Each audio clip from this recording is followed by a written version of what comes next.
Hello. Hello. Hello. Hi, vlog. Just got my first consult of the day. I'm headed to the cath lab now.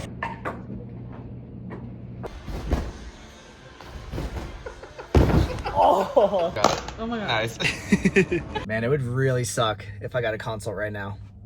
Welcome back, vlog. It's a new week, same rotation. Let's make it a good one. Good morning. Hello.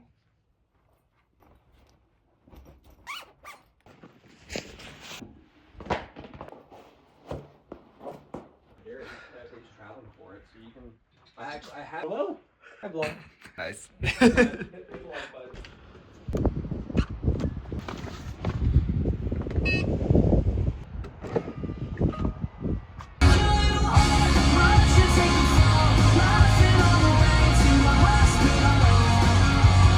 Alright guys, I'm at the hospital. So like last week, I'm still on cardiology. However, this week, I'm actually taking cardiology call for the whole week. I'll explain more about what that means later on, but for now, I need to go meet my attending for rounds. I actually forgot to bring any sort of energy drink or coffee this morning, so it's gonna be a long morning. Lunchtime, baby. All right, guys, so I am done for the morning. Pretty chill Monday for the cardiology team. We essentially just had rounds.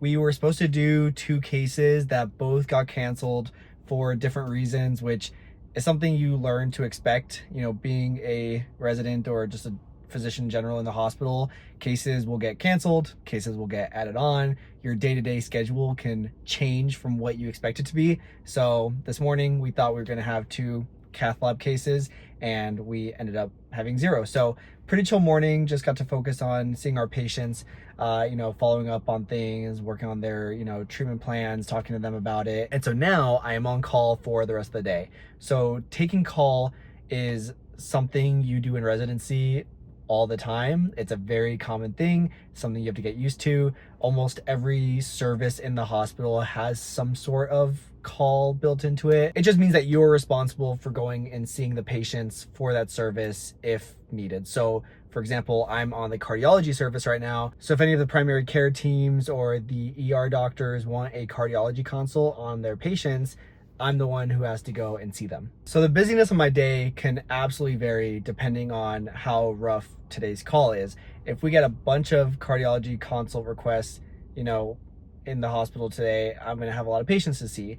If there aren't any, then my day is gonna be pretty easy. You also stratify it a little bit. So for example, if I got a consult in the next few hours, then like, of course, I'm gonna go and see them. But if we get a consult like super late tonight, for example, and it's not something that's emergent, they just want cardiology on board, then usually we can, you know, just see them first thing in the morning or put some orders in tonight and then go see them first thing in the morning. It just kind of depends on the situation, the case. But again, that's the whole point of being on call, is that there's at least someone there to go and see these patients or work on the treatment plan for that service. So at some point I will decide to just go home, and I could go home and not get any consults, and then anything that does come in we'll just see tomorrow morning, or I'll get home and get a consult for a patient that does need to be seen like immediately today. So to kind of avoid that, what I tend to like to do is stick around the hospital for most of the day, just because I live like 20-25 minutes away,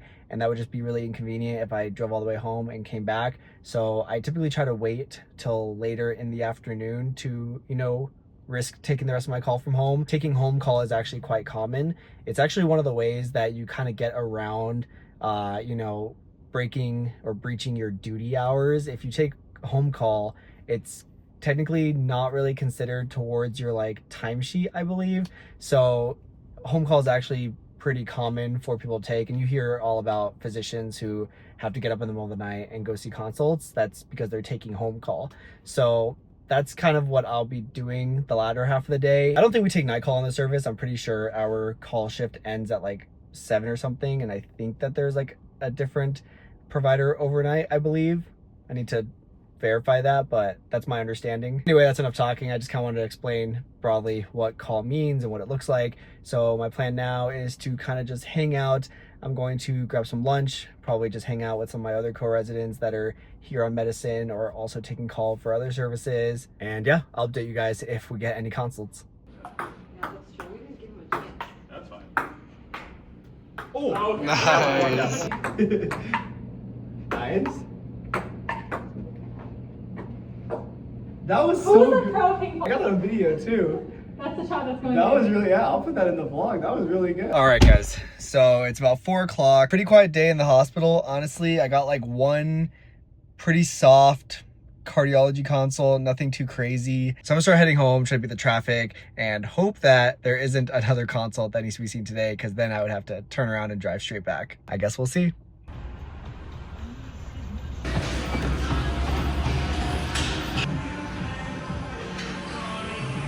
Guys, so I want to take a break from the vlog to tell you about the sponsor of this week's video and something that has been extremely helpful to me, especially on my cardiology rotation, and that is the Plod Note. The Plod Note is the world's first AI voice recorder powered by GPT-4. And this small credit card sized device has transformed the way that I do my notes and study sessions. This device has a magnetic design that makes it super easy to attach to any device. Whether I'm on my phone or my laptop, the Plod Note is easily within reach and it is ready to start recording with just the press of a button. Now, of course, due to privacy reasons, I don't use this to record patient interactions. However, it has been a huge game changer for recording my thoughts and my assessments and reflections after I see my patients. And then the AI takes care of transcribing and summarizing everything. And the Plod app is where all the magic happens. It intelligently summarizes my recordings into clear, concise templates. Whether I need an HPI, assessment, bullet point list of notes, whatever it is, Plod AI can do it all. It's also been especially useful during study sessions. Instead of having to pause and jot down notes as I go, I can keep it recording. I just dictate key notes as I go. Or if you're a student or resident sitting in lecture, you can just have it recording and it'll make all the notes for you. The Plod Note has 30 hours of continuous recording, 60 days of standby time, and 64 gigs of storage. This thing will keep up with you on your longest and busiest days. There are other apps that have built-in AI summarizers like Google Meets, Teams, FaceTime, Zoom, but those require authorization, integration, and aren't always safe for the user. Also might limit you if you're switching between work tasks or switching between your phone and your laptop.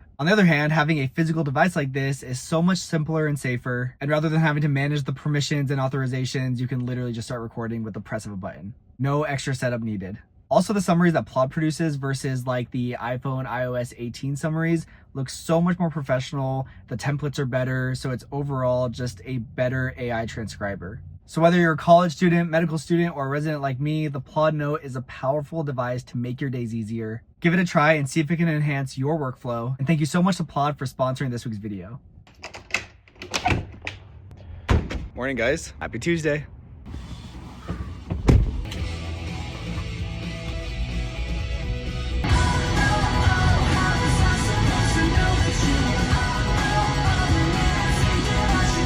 All right, I'm back at the hospital. I showed up a little bit early today because I'm gonna grab some breakfast with my co-resident before we meet our attending for rounds. I don't know where it went. Did you leave it by the ping pong table? No, it just slipped. When I was looking at blow dryer, I think it slipped. Ta-da! Got it. Oh my god. Nice. All right, so we're done for the morning and I'm officially on call now. And I just got my first consult of the day. Looks like an AFib with our VR, so I'm gonna go chart check them and then go see the patient.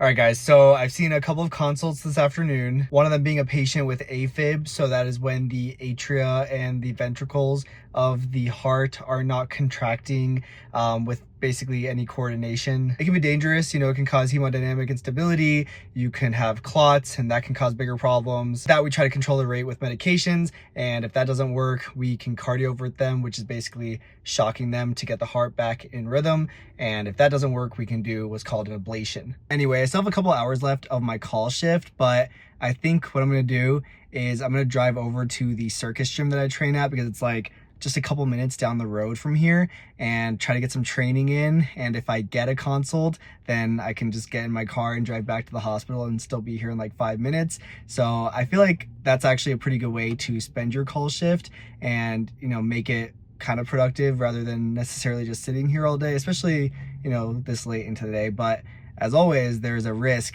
with doing stuff like this, right?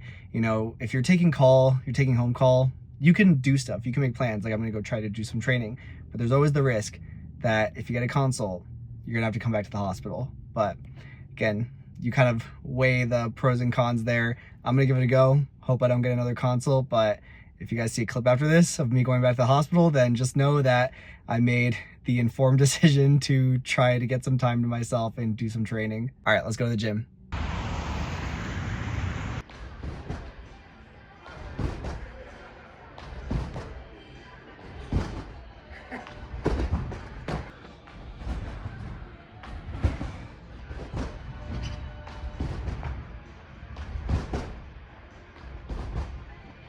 2.5 punch? That was kind of weird, huh? Did you do that on purpose? No.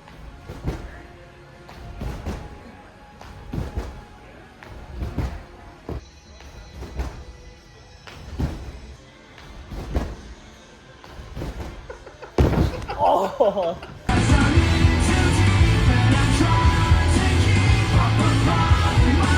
Morning guys, happy Wednesday. The rest of my call yesterday was pretty chill. I didn't have to come back to the hospital. I just had to reply to some messages from nursing staff throughout the evening. So I'm hoping today is also a good call day.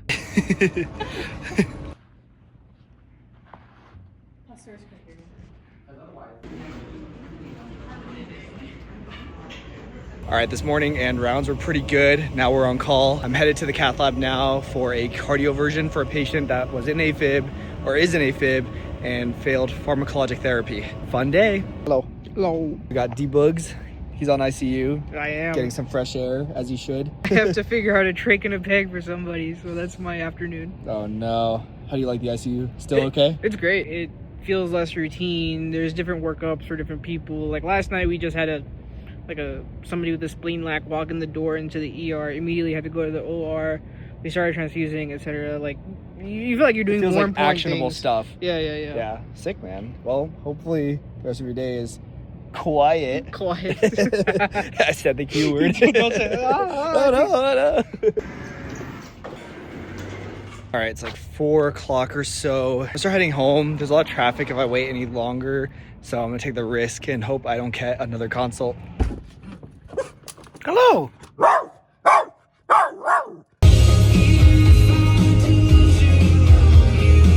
Alright guys, so I just got to the gym. In my last vlog, a bunch of you guys asked me what my gym routine is. I don't know why I said a bunch of you guys, it was like 2 of you. But my gym routine kind of varies just depending on what phase I'm in. Like right now I'm training for a half marathon that's next month and a full marathon that's like 5 weeks after that. So I'm doing a lot of like cardio heavy training. So I do cardio about 5 days a week. And then I aim to do some sort of lifting at least 2 to 3 days a week. If I'm not training for some sort of race, then I usually do the opposite and I try to lift 5 days a week and do cardio at least 3 days a week. Oh, and then at least once a week, I try to train acrobatics like you guys saw earlier in the vlog. That's the sport I've been doing since I was a teenager and I just like to keep up with it. So all my training is actually geared towards making sure that I can keep up with those skills. Anyway, I don't really know if that answered the question about what my gym routine is, but that's the overall gist of it. Anyway, that's enough yapping. I have my work phone on me in case I get a consult. And if that happens, then I'll just leave the gym and drive straight to the hospital. Let's go work out.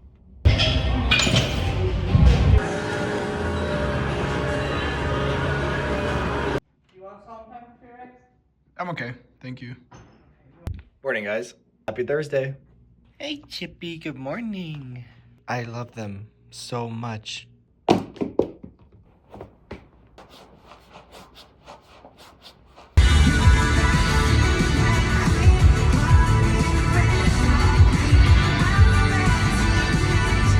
Alright guys, we are back at the hospital. It's Thursday, which means we have didactics, and I think today we also have some time set aside for administrative work, which is really nice because I have modules to do, timesheets to catch up on. Also, our didactic time is protected time, which means even if I'm on call, I'm technically like not responsible for it because didactics and lectures are protected for residents. Anyway, I'm here a little bit early, so I've got some time to grab some breakfast. I love my hospital pancakes. They are just so good. They're like one of my addictions right now. So we've been coming in a little bit early to get some. Anyway, let's have a good day.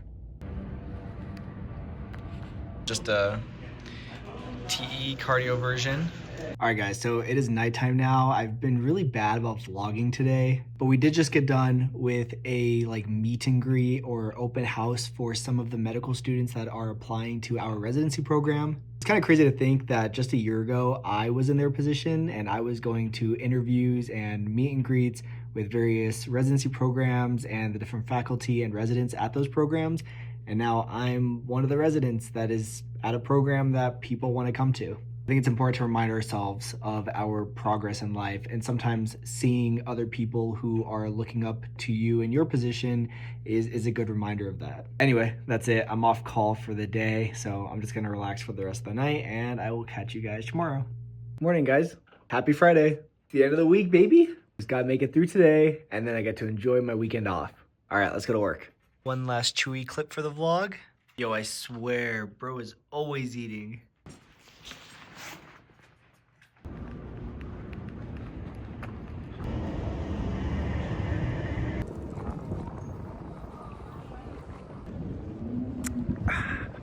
All right, guys, so it's about 1 o'clock in the afternoon now. We had a fairly busy morning rounding on our patients, and we also had 3 heart caths we had to do, so we were pretty busy. Now we're done with all the schedule stuff. I went next door and picked up some coffee at a coffee shop that I like. Now I'm on call for the rest of the day, but I did want to end this vlog off by talking a little bit more about, you know, what it means to be on call, the difference in types of calls, because it's a big part of residency is being on call, and I think a lot of people like hear about it or you see it in TV shows, but a lot of people don't necessarily know what it actually entails. Like I explained earlier in the vlog, being on call just means that you are the person that is covering for a particular service in the hospital if that service is needed for a patient. So again, I'm on cardiology call right now, but when I was on my surgery rotation when I started residency, I was covering call for general surgery. Now the difficulty of your call can vary depending on the specialty that you're covering call for, the schedule that you're expected to cover the call for, as well as just the overall patient census that you get.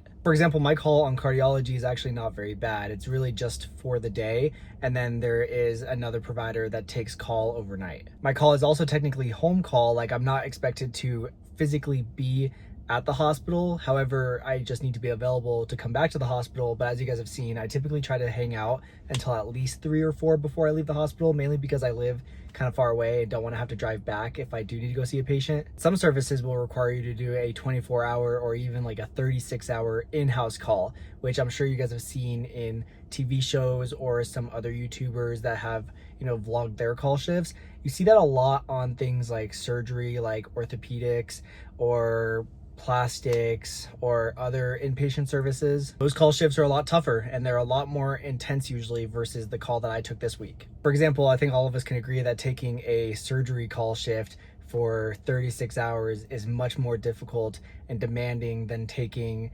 call as a cardiology consult service that is really just during the days. Or you might do overnight call for your specialty, which kind of sucks because overnight there are just a lot less people in the hospital. So if something is happening, there's typically less people to help you out. Granted, if you're a resident, you'll always have an attending to call. That's the whole point of residency, but it's still a lot more stressful. Again, call is really important because it not only makes sure that some provider is covering every service in the hospital at any given time, but as a resident in particular, it's really important for developing your confidence and your independence as well. Because once you're an attending, you're not going to have anyone to go to. You're going to be the only provider. Another thing to note is that the intensity of your call shift is going to vary depending on what hospital you're at. I'm doing my transitional year at a smaller community hospital here in my hometown, and compared to a big academic university center, we have a lower census on average. We're less academic, so it's more like, you know, private practice physicians. So honestly, it's less intense than a big academic center, for example, Yale, where they have a huge census, lots of patients, lots of beds, and a lot of the big complicated cases are going to those centers. Later this year, I'm starting my anesthesia training at UC San Diego, and they're a big academic center, of course, and so I'm gonna find out just how intense call can be at a big academic center like them. As far as surviving call shifts, again, I had it pretty okay this week, just covering call during the day. But if you're covering very long shifts or overnights, then you gotta stay stocked up on the caffeine, the snacks. You have to take care of yourself during those shifts. You know, take naps when you can. It's important to keep yourself healthy and awake so that you can take care of patients. As you guys saw in this vlog too, you can risk trying to get other things done during your call, especially if you're taking a home call. Like you saw me go to the acrobatics gym, you've seen me go and, you know, try to get workouts in, go grab, you know, coffee, for example. Like I could have been in line getting this coffee and then gotten a text that I had to go see a patient, right? But if you're taking home call, the benefit is you don't have to be in-house. The Downside is there's always a chance you have to go straight back to the hospital. So you have to balance this out. I tend to prefer to try to get things done, but I'm cautious, right? Like I stay close to the hospital, so if I have to come back, it's pretty easy to. And also it just depends on the severity of the rotation you're on. If you're on surgery, then you probably don't want to stray away, because if you're getting a consult and it's emergent and needs to go to the OR, you don't want to be half an hour away. But if you're on cardiology, for example, we have a little bit of time, unless that patient needs to go straight to the cath lab. Most of the time, the things we're getting consults for are things that the primary team can manage and get orders started for or medication started for without us necessarily being there immediately, right? Again, you have to weigh this out, and in general, I recommend that it is just better to be on the safer side and stay close to the hospital. I have some co-residents that like live super close, and I'm kind of envious of them because they can take home call pretty comfortably and be at the hospital within like 3 minutes. Anyway, if you guys have any other questions about what it means to take call as a resident and want me to talk more about it in a future vlog, let me know. I will actually be off of call next week, which is really nice. So next week's gonna be pretty chill for me because it's just a consult service again. I'm not taking clinic when I'm not doing calls, so it's pretty chill. I'm not gonna lie about that. But the week after, I will go back to calls. So again, it goes back to a variability of intensity. Like this week's been pretty okay. I've only had a few patients to see every day. Hasn't been bad at all. But last time I was on cardiology, there were some days where I had a lot more. So it just depends on the week. Hopefully in 2 weeks when I'm back on call, things are okay and chill and people are stable. But again, if you have any questions about call, let me know in the comment section below. I can talk about them the next time I'm on call. Anyway, I think that's about it for this week's vlog. Next week should be pretty fun. Jam is coming back to town. If you guys remember her from a few vlogs ago, she is my friend from the Philippines who did medical school there and is now a physician there. If you guys have any questions about, doing medical school out of the United States or in the Philippines in particular, drop your questions in the comment section below and I can ask her to answer them when she's in my vlog next week. Anyway, thank you guys so much for joining me in another week in residency, and I will see you guys next time.